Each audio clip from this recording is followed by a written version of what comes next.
é aquele princípio que diz o seguinte: os efeitos do treinamento eles são altamente específicos. Isso foi percebido quando eles analisavam, os cientistas da fisiologia do exercício principalmente, analisavam variáveis fisiológicas. Então eles pegavam lá um ciclista profissional, imagine um ciclista campeão do mundo, tá bom? Fazia um teste nesse ciclista de VO2 máximo. Então, VO2 máximo é o consumo máximo de oxigênio, é uma variável fisiológica. Testava esse ciclista lá na bicicleta dele, ou seja, específico o que ele faz, não é?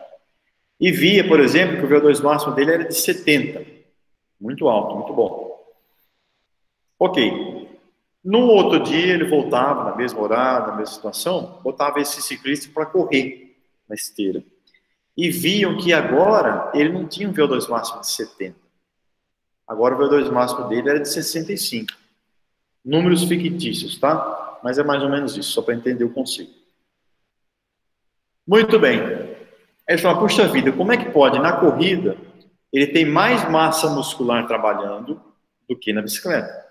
E, além disso, ele tem que transportar o peso corporal dele na corrida, ao passo que na bicicleta o peso dele fica sustentado. Então, teoricamente, o VO2 máximo teria que ser maior na corrida do que na bicicleta. Só que aí, então, eles viram o contrário. Olha, por que o dele é maior na bicicleta? Porque ele é ciclista. Ele está altamente especializado a usar a musculatura do organismo dele para fazer essa atividade de pedalar. Então, o que eles perceberam a partir desses estudos básicos da fisiologia do exercício? Que o treino, especialmente naquelas pessoas que já estão treinando há muito tempo, tem que ser altamente específico, ou o mais específico possível. Eu vou falar o porquê que eu estou falando possível. Porque nem todo treino pode ser 100% específico, tá bom? Mas os efeitos do treinamento, eles são altamente específicos. Repito, em pessoas que já treinam há algum tempo. É óbvio que se você vamos pegar o outro extremo, um indivíduo que só fica no sofá, é um sedentário, não faz nada. Aí você coloca ele na bicicleta, faz um teste de VO2 na bicicleta. E esse indivíduo começa a caminhar 3 vezes por semana, enfim, uma atividade leve, que para ele não é tão leve assim, porque ele não fazia nada, então para ele já é uma sobrecarga adequada para aquele momento. E depois de 1 mês, 2 meses, você volta com ele na bicicleta e mede o VO2 dele de novo, ele melhorou. Ele tinha lá um VO2 de 25, passou para 30. Aí você vai falar assim, peraí, mas ele treinou caminhada e melhorou na bicicleta? Então, o princípio da especificidade não existe para ele. Não é que não existe para ele, existe. É que ele é um indivíduo que está no outro extremo. Tem um atleta de ponta, de elite, lá, campeonato mundial, e o outro extremo sedentário. Para esse sedentário, qualquer coisa que ele fizer, fisicamente, ele já vai melhorar. Por quê? Pelo princípio dos ganhos cada vez menores ou da adaptação que eu falei em outra situação. Entenderam?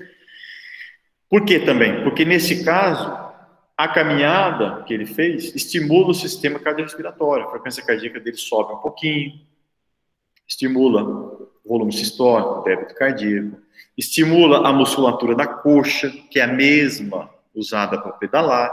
Então, há uma certa transferência de um treino, digamos, mais geral, ou de um treino menos específico, caminhada, nesse exemplo, para uma atividade específica que é pedalar. Tá bom? Há uma certa transferência. O problema, ou não é problema, a situação é que, à medida que essa pessoa vai treinando mais, esse grau de transferência do treino, digamos, não específico para o específico, ele vai sendo cada vez menor. Entenderam isso? Espero que sim. Então, a especificidade é um princípio que tem a ver com o treinamento de atletas, ou se não atletas, pessoas que querem realmente melhorar o desempenho. Então eu diria o seguinte, para você que está assistindo isso. Se o seu objetivo não é melhorar o desempenho numa competição ou num jogo, esse princípio ele não é importante para você. Você pode ignorar, não precisa nem se preocupar com ele. Se você treina, para que você treina? Eu treino para me manter magro, para ter uma boa massa muscular, para prevenir doenças. Não precisa, talvez, se preocupar muito com isso. Talvez um pouquinho só em alguma situação, mas não muito, porque o importante é você ficar magro, com uma massa muscular adequada para a sua idade, com um VO2 máximo adequado para a sua idade. Basicamente é isso. Eu estou sendo bem simples na análise, mas é isso. Então você pode ficar magro, lógico, junto com a alimentação, fazendo exercício de pedalar, de caminhar, de correr, jogar basquete, jogar futebol, dançar, enfim, alguma modalidade que você gosta, tá bom? De preferência que tenha um gasto energético adequado. Cuidar da sua alimentação, não é? E para a massa muscular fazer alguma coisa mais localizada. Musculação localizada, pilates, ginástica, enfim, qualquer atividade que exija mais especificamente da musculatura, mas não tem a ver com o princípio da especificidade nesse caso, tá? Enfim, manter a sua massa muscular. Você não vai competir em bicicleta, ciclismo, você não vai competir na corrida, você não vai jogar basquete, Então, a sua ideia de saúde está satisfeita, você não precisa se preocupar com isso. Agora, se por outro lado você quer melhorar o desempenho, mesmo que seja num jogo amador, eu jogo basquete para disputar o campeonato da universidade, mas eu quero ir bem. Então, aí você tem que se preocupar com a especificidade. Por quê? Porque você vai ter um treino, digamos aí, um treino inicial, que você provavelmente já fez, porque se você está competindo, e agora, daqui para frente, você avançou já, agora para você continuar melhorando, especificamente no basquete, no futebol, no futsal, enfim, na modalidade que você quer melhorar, aí sim você tem que se preocupar com o princípio da especificidade, tá bom? Se eu fizer treino de força, eu vou melhorar a força. Eu melhoro um pouquinho a minha capacidade de endurance, mas o foco é força, especificidade. Se por outro lado eu for correr, eu vou melhorar a minha capacidade de correr, eu não vou melhorar a minha força lá na academia, especificamente. Entende isso? Então, assim, existe um certo grau de transferência, mas à medida que o tempo vai passando, à medida que eu vou ficando mais treinado, esse grau vai sendo reduzido. Então, se eu quero aumentar a força, eu tenho que focar no treino de força. Se eu quero melhorar a endurance, eu tenho que focar no treinamento de endurance. Se eu quero melhorar o ciclismo, eu tenho que pedalar. Se eu quero melhorar a corrida, eu tenho que correr. Mas se o indivíduo é triatleta, então ele tem que fazer os três. Claro que ele não vai ser ótimo nem na natação, nem no ciclismo, nem na corrida. Ele tem que ser bom nos três. Não é? Ele tem que equilibrar isso aí. Tá bom? Então, o que o princípio da especificidade ele mostra ou ele exige? Que nós temos que nos preocupar como treinadores com o gesto ou com o movimento daquele esporte. Tá bom? Qual musculatura dá suporte para fazer esse gesto? Tá bom? Ou qual dá mais suporte para fazer esse gesto? Eu tenho que pensar nisso. Analisar o movimento. O tenista, ele tem a fase, sei lá, eu também não entendo muito de tênis, mas ele tem que sacar bem. Um bom saque é meio caminho andado, não é? Então, ele pode treinar especificamente, digamos assim, aspectos que vão melhorar o saque. Força muscular, da musculatura que saca, musculatura aqui do peitoral, dos deltoides, do tríceps, para fazer extensão do cotovelo, enfim. Você tem que analisar com calma esse gesto, pensar na musculatura, pensar na fonte energética para fazer isso, a TPCP, glicólise anaeróbia, aeróbio, sistema oxidativo, enfim. Capacidade física, qual capacidade física ou quais capacidades físicas são mais específicas para fazer melhor isso? Estou dando exemplo do saque, do tênis, potência, tá bom? Agora, Vamos pensar no indivíduo que quer correr melhor a São Silvestre no final do ano. Qual capacidade física ele tem que pensar?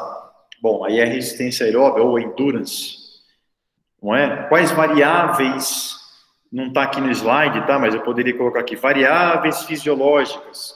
Quais variáveis fisiológicas são determinantes para essa modalidade? O indivíduo que vai correr a São Silvestre. VO2 máximo, então ele tem que fazer um teste para ver como é que está o VO2 máximo dele, e ele tem que treinar para melhorar esse VO2 máximo.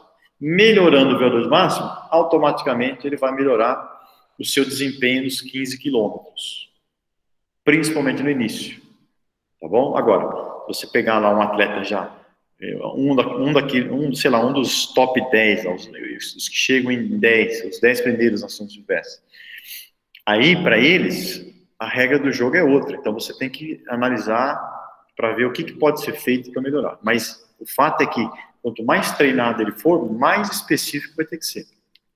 Tá bom?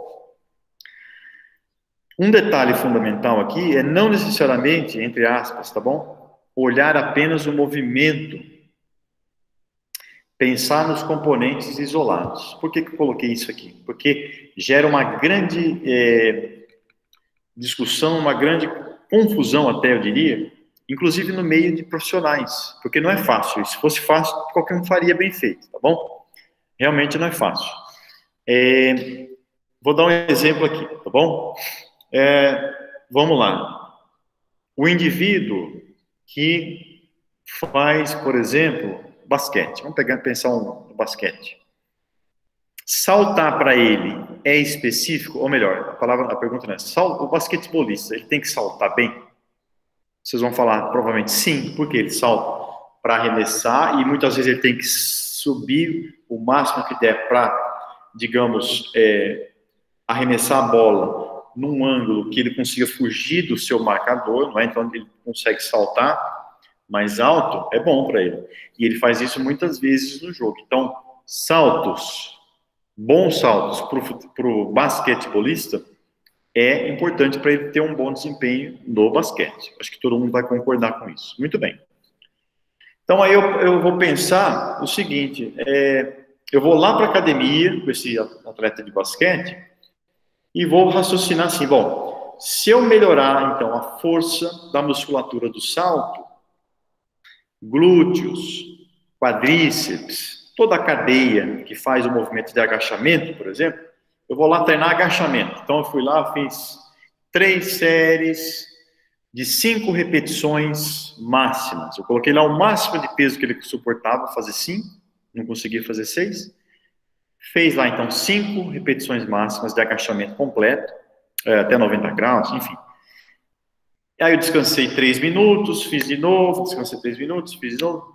Aí eu pergunto para você assim, esse treino que eu acabei de fazer, 3 séries de 5 repetições máximas de agachamento até 90 graus, com esse jogador de basquete, ele é específico, ele está atendendo o princípio da especificidade para um jogador de basquete?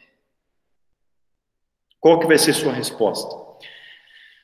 Muitos vão falar assim, ele é específico. Por quê? Porque essa cadeia muscular e esse movimento de agachar e subir, ele acontece na hora que ele salta no basquete. Então, ele tem um grau de especificidade interessante, porque provavelmente, se ele melhorar a força dele nesse movimento, ele vai melhorar a sua saltabilidade lá no jogo e, consequentemente, jogar melhor o basquete.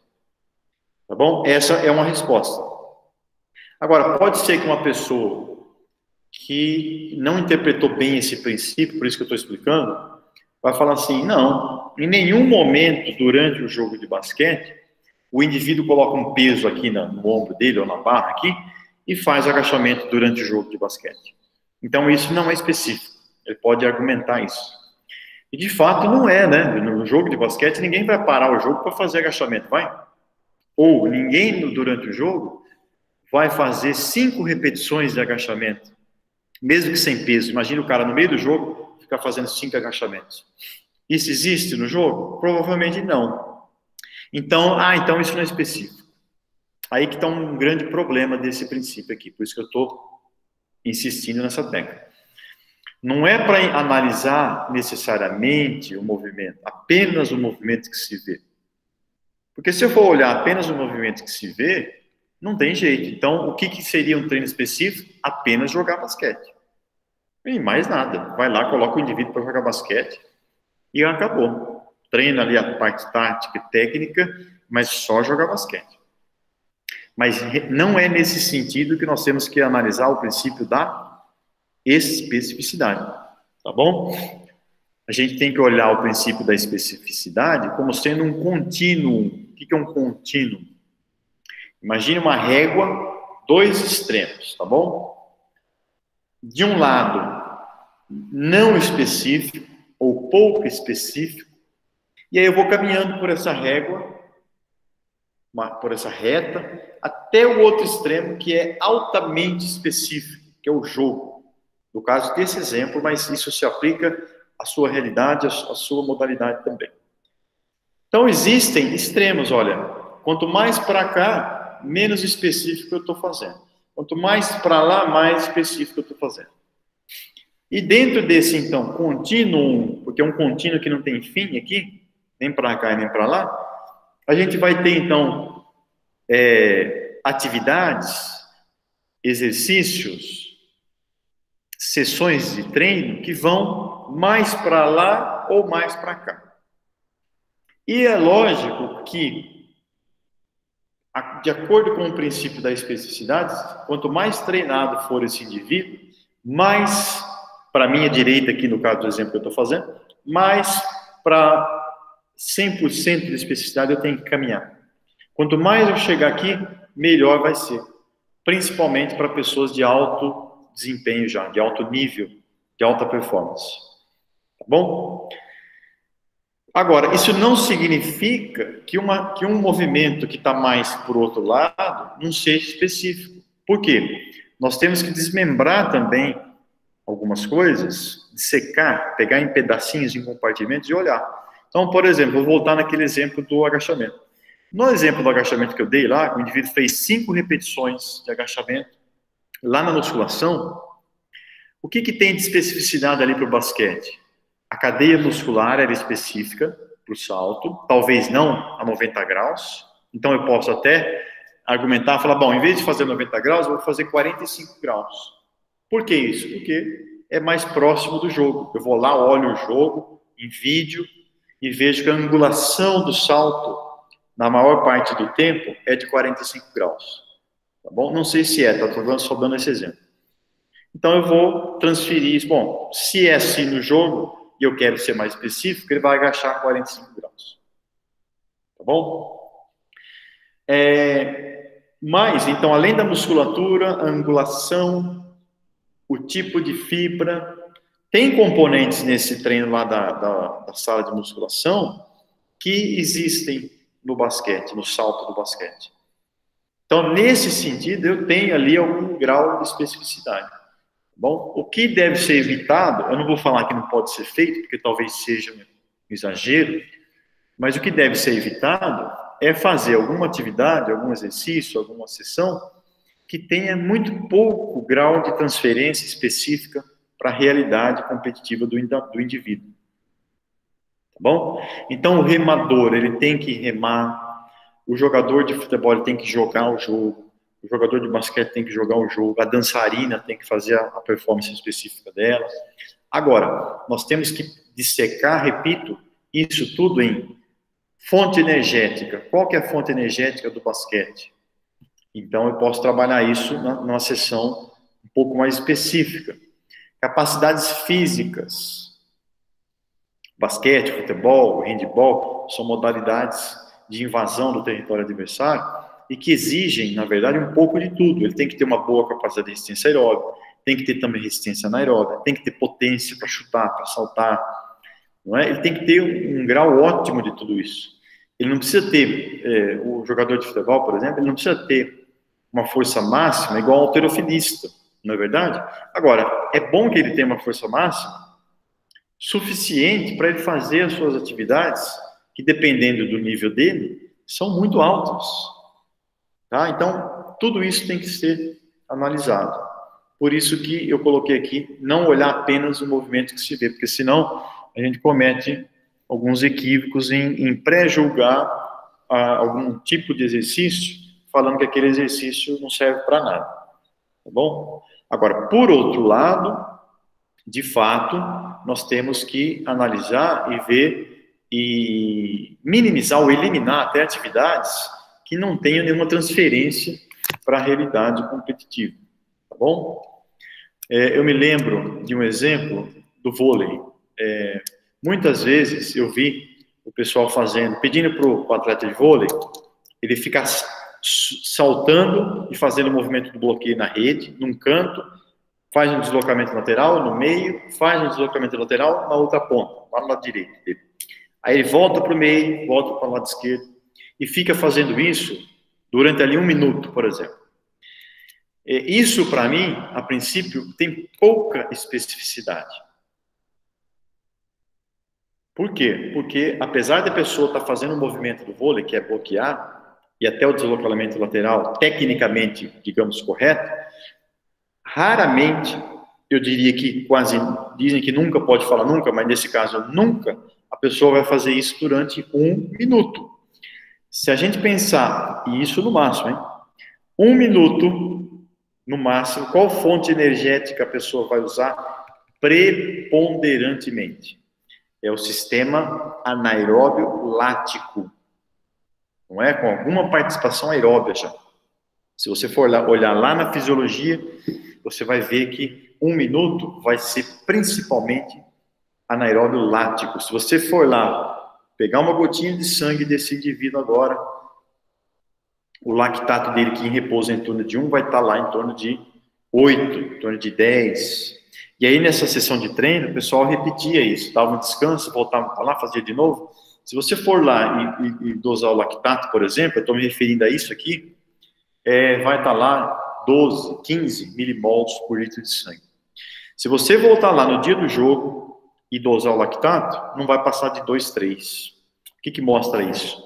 Que em termos de fonte energética, esse exemplo que eu estou falando, bloquear 1 minuto, ou 2 minutos no máximo, tal, 3 vezes numa sessão, em termos de fonte de energia, eles estão treinando algo que não é específico, que não vai ser usado na prática real do jogo, na realidade competitiva. Então, isso pouco vai ajudar. Aí alguém que trabalha com vôlei pode argumentar e falar assim, não, mas pelo menos ele está fazendo o movimento que ele usa no jogo. Tudo bem, mas será que ele não poderia fracionar isso e deixar isso mais próximo da realidade competitiva? Para quê? Para ficar mais contínuo, mais dentro da especificidade? Em vez de fazer 1 minuto, no qual provavelmente no final de 1 minuto a potência do salto dele já vai estar caindo, acho que todo mundo vai concordar comigo, se ele fizer sempre o máximo desde o começo, não é melhor ele fazer então 1, 2, 3 e dar um tempo? Ou seja, ele focar na potência e na técnica do bloqueio, fazer uma pausa de 30 segundos, 1 minuto, e voltar lá e fazer 1, 2, 3 de novo, fazer outra pausa, 1, 2, 3 de novo. Ou seja, esse segundo exemplo que eu estou dando, ele é muito mais específico do ponto de vista de fonte energética, do ponto de vista de gesto, que acontece no jogo, do ponto de vista de capacidade física, que acontece no jogo também, do que fazer isso durante 1 minuto direto. Bom, então é nesse sentido que nós temos que olhar e sempre é possível melhorar.